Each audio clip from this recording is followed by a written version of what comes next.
एक खुशहाल सा परिवार अपने नए घर के लिए जाते रहते हैं। उस परिवार में सीनू और उसकी पत्नी सोनल थी। सीनू का ट्रांसफ़र होने के कारण उसे दूसरे शहर में नया घर लेना पड़ा।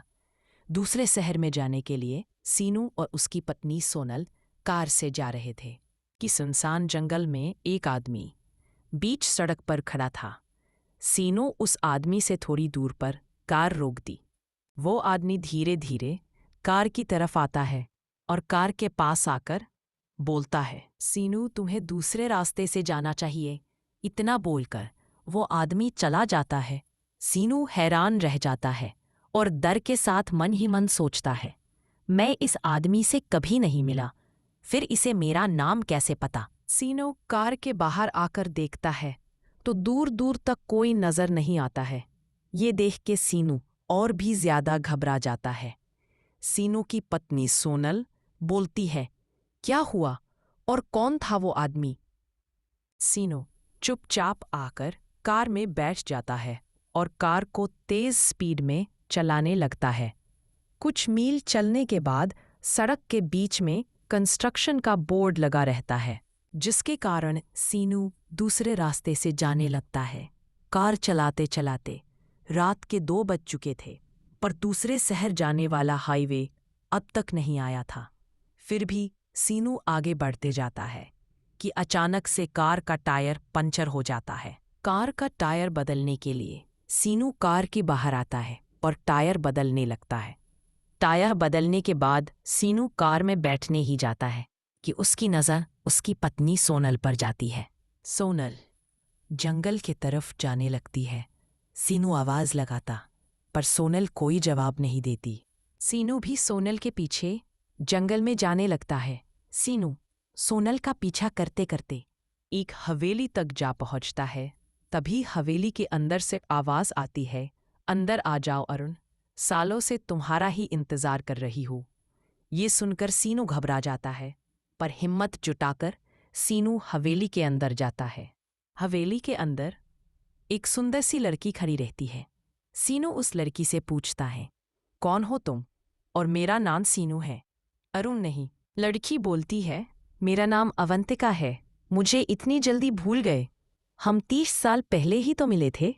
ये सुनते ही सीनू हैरान हो जाता और अवंतिका से कहता है, ये कैसे हो सकता है? मैं तो अभी सिर्फ 28 साल का ही हूँ। अवंतिका बोलती है, आज से 30 साल पहले तुम और मैं इस शहर में रहा करते थे और एक दूसरे को पसंद करते थे, पर हमारे परिवार के दुश्मनी के कारण उन्हें ये रिश्ता मंजूर नहीं था। हमने बहुत कोशिश किया था उन्हें मनाने की, पर कोई फ़ायदा नहीं हुआ।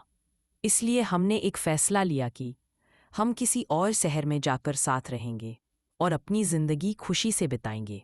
पर किस्मत को शायद कुछ और ही मंजूर था।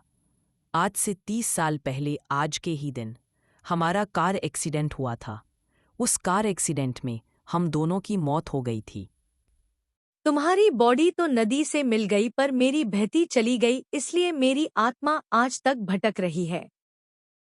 सीनू के मन में बहुत सारे सवाल चलने लगते हैं। सीनू बोलता है, तो क्या तुमने 30 साल सिर्फ मुझसे मिलने के लिए गुजारे? अवंतिका हल्की सी मुस्कुराती और बाहर चली जाती है। सीनू भी हवेली के बाहर आ जाता है, पर बाहर उसे कोई दिखाई नहीं देता। इतने में ही उसे उसकी पत्नी सोनल की आवाज़ आती है। सीनू भागता हुआ अपने कार के पास जाता है। कार में सोनल को सही सलामत देखकर सीनू को थोड़ी राहत मिलती है। बिना सवाल जवाब किए सीनू चुपचाप कार चलाने लगता है। थोड़ी देर बाद शहर जाने वाली हाईवे मिल जाती है।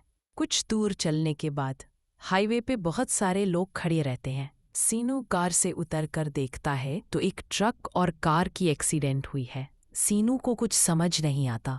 वो बेचैन सा हो जाता है, मानो सीनू को अवंतिका से किए सवाल का जवाब मिल गया हो। सीनू सीधा अपने नए घर के पास जाकर कार रोकता है। घर के अंदर जाकर 30 साल पुराना पेपर ढूंढने लगता। बहुत ढूंढने के बाद वो पेपर मिल जाता है। पेपर के पहले पन्ने पर ही लिखा रहता, एक कार एक्सीडेंट में हुई, एक जवान लड़के और लड़की की मौत। लड़के का नाम अरुण, उम्र 28 साल, और लड़की का नाम अवंतिका। ये देखकर सीनू वही जमा का जमा रह जाता है और उसके आंख से आंसू टपकने लगते हैं और कहानी यहीं खत्म होती है। कहानी कैसी लगी कमेंट करके ज़रूर बताएं और ऐसी कहानियाँ सुनने के लिए सब्सक्राइब करें।